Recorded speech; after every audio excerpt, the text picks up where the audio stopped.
Alors bisous, Miss Monde, Miss France, Miss Irak, Miss Univers, tout ça week-end bi y a eu beaucoup de concours. Voilà, week-end bi moom j'étais vraiment comblée parce que ay événements yoo xam ne daf may neex la donc on va un peu partager ak yéen li xewoon ci monde bi en matière de défilé en commençant par Miss France bi nga xamante ne actuellement. Pour une fois jël nañ ko amul benn coow. Ah oui. Parce que d'habitude Miss France il y a tout le temps ay polémiques soit que Miss bi defoon na ay photos de nuit avant ou bien que Miss bi jël nañu ko minorité la les gens sont pas d'accord ou que Miss bi jël nañu ko. Comme l'année dernière je pense que moom elle a des origines camerounaises c'est ça du côté de sa mère métissé et du coup après nit ñi ne non métissé la et représente pas la France alors que la France elle est carrément métissée actuellement faut que ñu accepter ko. Donc là c'est une Miss comme ni ñu ko bëggee bu jógee Nord-Pas-de-Calais dans le nord chez les Ch'tis. Elle s'appelle Iris Mitnera. Étudiante la dentiste la bëgg a nekk plus tard enfin tout est âgé voilà on regarde âgé de 20 ans donc ñu xool image am ñëwaat.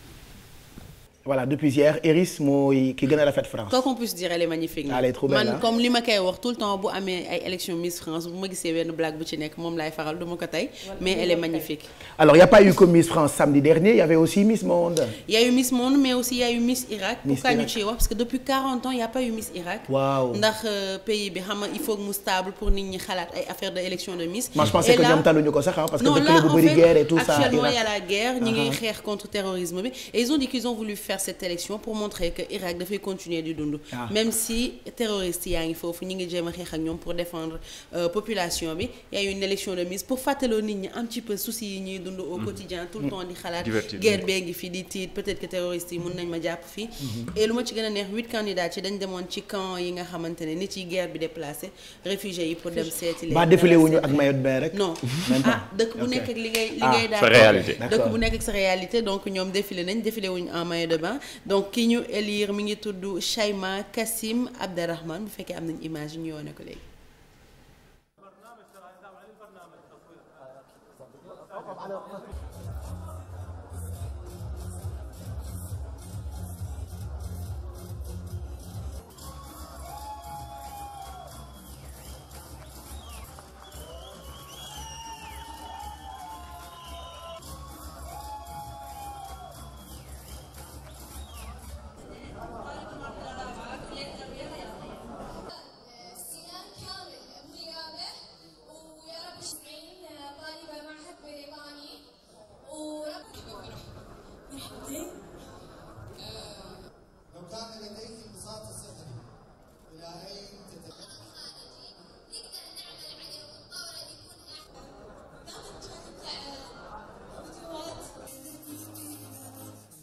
Voilà on regarde en même temps la suite pour ñu gis ko moom Miss Irak bi nga xamee ni fal nañu ko de toute façon dëkk la boo xamante ni moom avec la guerre mooy loolu quoi. tey moom ñoom ci seen combat yëpp pour que jàmm ñëwaat ci dëkk bi lay nekk. Donc c'est triste que dëkk bi nekk en guerre mais quand même organiser nañ seen élection de Miss à Bagdad pour fàttaloo un petit peu nit ñi seen ay soucis ñu xalaat voilà nga am happiness tuuti parce que tamit guerre day métti. Alors parmi les Sénégalaises tey on parle de qui mannequin la paraît-il am na lu mu gagné aussi. Miss Monde. Ah oui Miss Monde waaw Miss Monde yow kan mooy Miss Monde. Miss Monde elle est espagnole. Ok. Elle s'appelle Mireia Lalaguana Royo donc mooy première Miss Espagne bi remporté Miss Monde. Et elle a 23 ans elle vient de Barcelone et c'est mooy 65e Miss Monde donc ça veut dire que ça fait 65 fois la ñu organiser élection bi moom la ñu am en photo noonu pour finir ñu wax ci Miss Univers. mais ñu xool Miss Monde bi yow tamit. Miss Monde xool image yi. gis nga di yàkkamti yow bëgg nga ay Miss de. duufal ba ci rek. waaw ak kii la. waaw.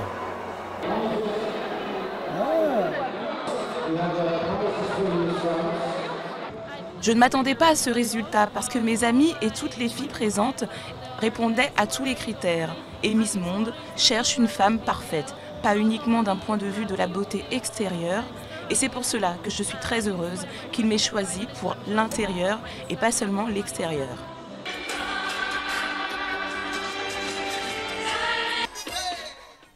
Elle est devenue donc Miss Monde depuis samedi. Depuis samedi donc samedi amoon na beneen élection bu amoon moo def buzz actuellement ci monde bi parce que tamit lu mel noonu musul am ci élection c'était à Miss Univers dañu jël Miss Colombie ne ko yow yaa gagné ba ñu koy féliciter pendant 5 minutes mu commencé joy et tout présentateur bi ñëwaat sur scène dafa juum je te jure ne ko dafa juum et que Miss Philippines mooy Miss bi moom première dauphine la. donc 5 minutes la nekk. 5 minutes.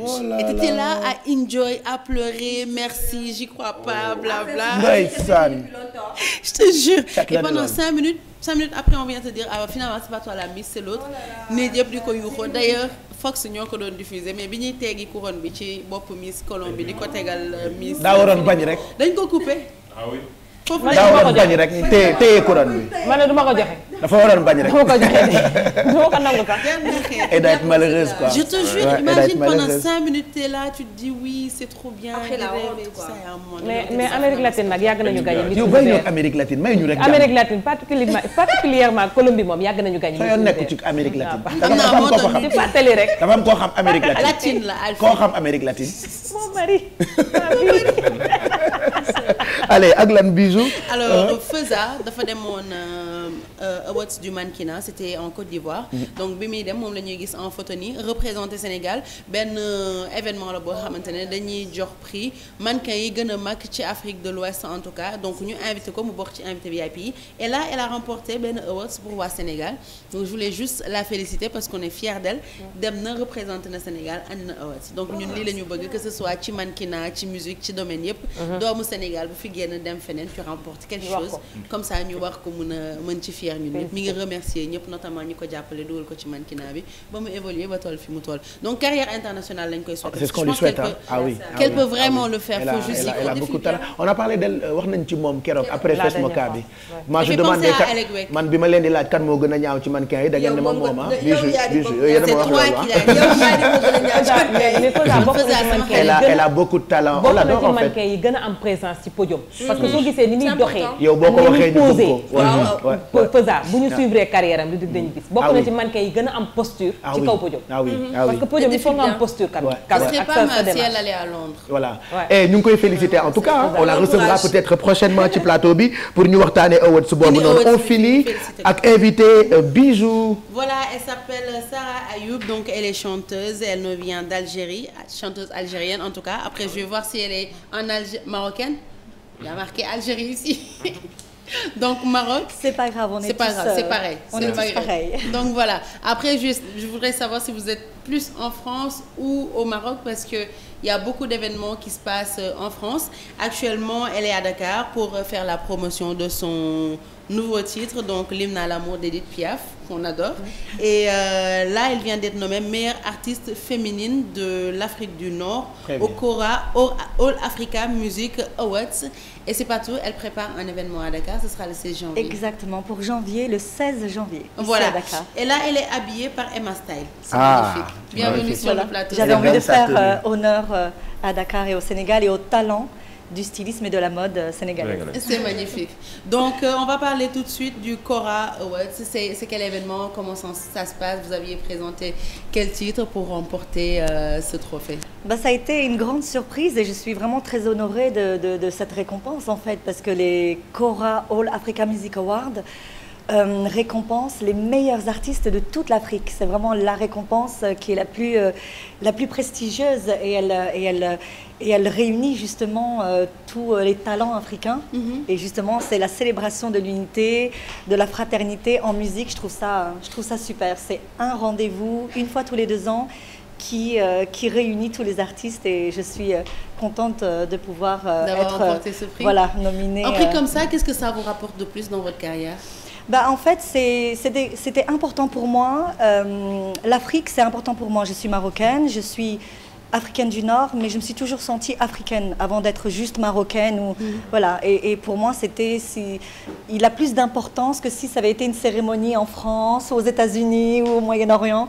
L'Afrique, pour moi, voilà, c'est le berceau de l'humanité, c'est nos origines à tous. Et voilà, pour moi, c'est une récompense qui est c'est une nomination qui est très importante. En parlant de la France, vous êtes très présente sur le territoire français. Exactement. D'ailleurs, vous avez participé à l'Oriental Fashion Show qui oui, était exactement. à Jour 5. Comment ça s'est passé cet événement? C'était vraiment super. Je pense que justement, quand vous aviez cité l'Algérie, c'est parce que je suis égérie haute couture de Yasmina Chelali. Voilà.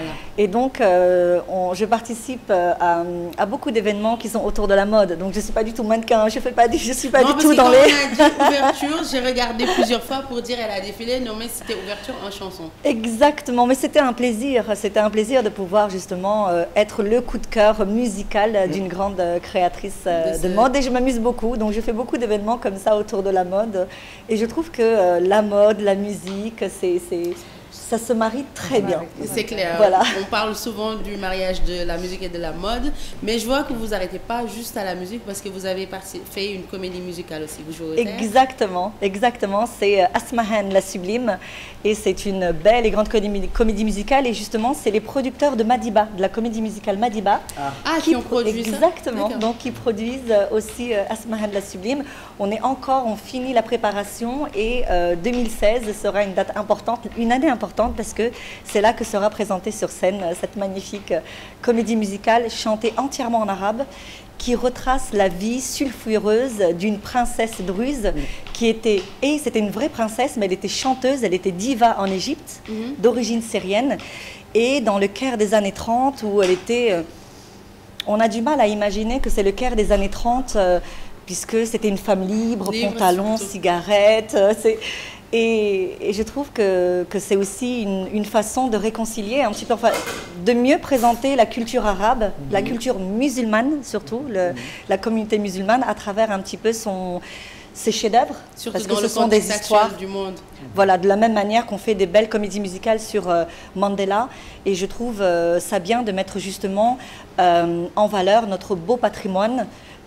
L'Occident le fait très bien. On a toutes les comédies musicales de toutes les histoires françaises, que ce soit comment dire, Louis XIV, le Roi Soleil. On a Mozart. Voilà. Et là, tout d'un coup, je trouve ça bien de mettre aussi, de faire découvrir un petit peu le monde arabe à travers la musique et la danse. La comédie musicale est entièrement chantée en français, en arabe. En arabe, d'accord. Et c'est une bonne chose. Est-ce qu'on peut regarder un extrait de sa chanson si possible avec la régie, ça vous permettra de mieux la connaître.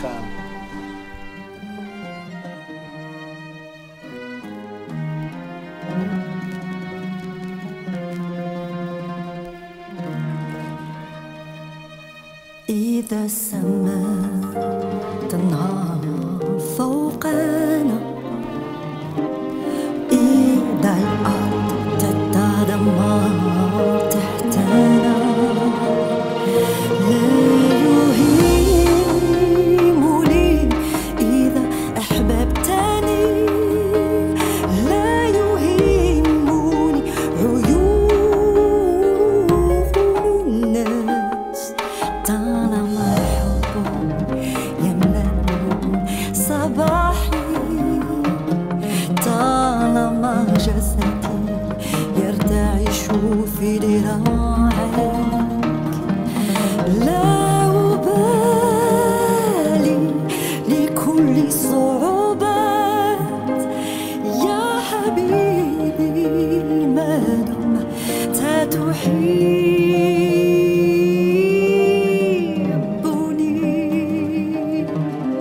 أذهب إلى خير الدنيا أغير الصفات لأجلك إذا طلقتني أخطف القمر لأجلك وأختلس الثروات لك إذا طلقتني أنسى وطني سأنسى أصحابي إذا طلبتني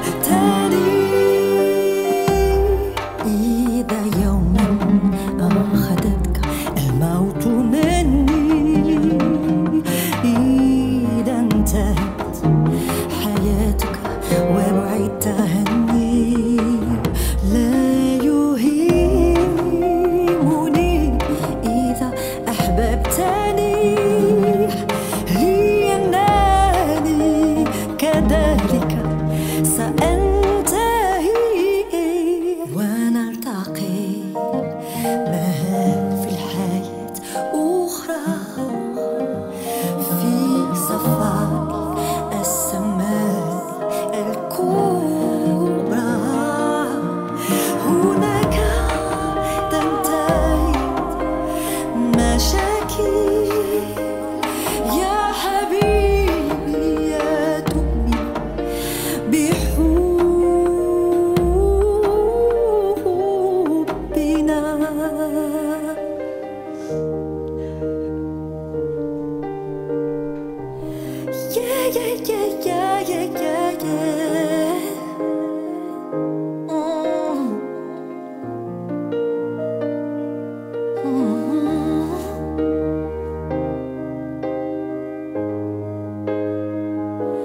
الله يجمع reprise comme ça en arabe. Hymne à l'amour. Voilà. Nashid Très belle al-Hub. voix. Une très belle voix. Merci beaucoup. On s'est amusé un petit peu à la traduire en arabe, à rajouter du oud, à rajouter de la darbouka, des rythmes un petit peu comme ça maghrébins, et je la trouve plutôt. Et les paroles ne sont pas modifiées, ça c'est marche, ça? hein? Les paroles ne sont pas modifiées? Pas du tout. À la fin, vous avez d'ailleurs. traduit littéralement. Exactement. Ouais. Après, il y a tout un travail aussi, parce que traduire mot à mot, quand on chante en arabe, parfois l'arabe, on peut donner des sentiments en mots qui n'existent pas en français. Comme par exemple se foutre du monde entier, qui existe là, dans par la, exemple, dans la, oui, dans ça les va. paroles Voilà. de la Mais là, chanson par originale. exemple, sur la finale, Oui. ce qui est joli, c'est quand on dit Allah yajma'u Ça veut dire jami'a al-ahbab. Wow. Dieu réunit ceux qui s'aiment. Voilà. Et ça a plus de puissance en arabe. Ouais, voilà. D'accord. Déjà, vous êtes belle. Vous êtes Très magnifique. magnifique. Merci. Ils sont en train de vous draguer, en fait. Agi. C'est de la drague. C'est de la drague. Agi. C'est quoi Agi? Agi. Elle comprend. Agi. Venez. Atteignez votre cœur. Atteignez votre cœur. Voilà. Ça se dit pas. Atteignez Kalbat, voilà. Vous êtes ravissante. Choukran. Merci. Ils sont tous les deux amoureux. Exactement. Vous êtes mariés? Voilà. Elle n'est pas mariée. Ah bah voilà, vous restez au Sénégal. Dans les coulisses, on se verra tout à l'heure. On a une offre à vous faire. Mais pour finir, juste si vous venez juste à côté de moi parce que Non, à côté de moi, c'est mieux. Agi Goulé. Ndiaye gagné na la. C'est fini. Mais Ndiaye, bats-toi, elle est jolie. Juste pour finir, parlez-nous de l'événement du 16. C'est où? C'est quand? Le micro, il est là. Parlez. Alors oui, justement, Un peu à droite.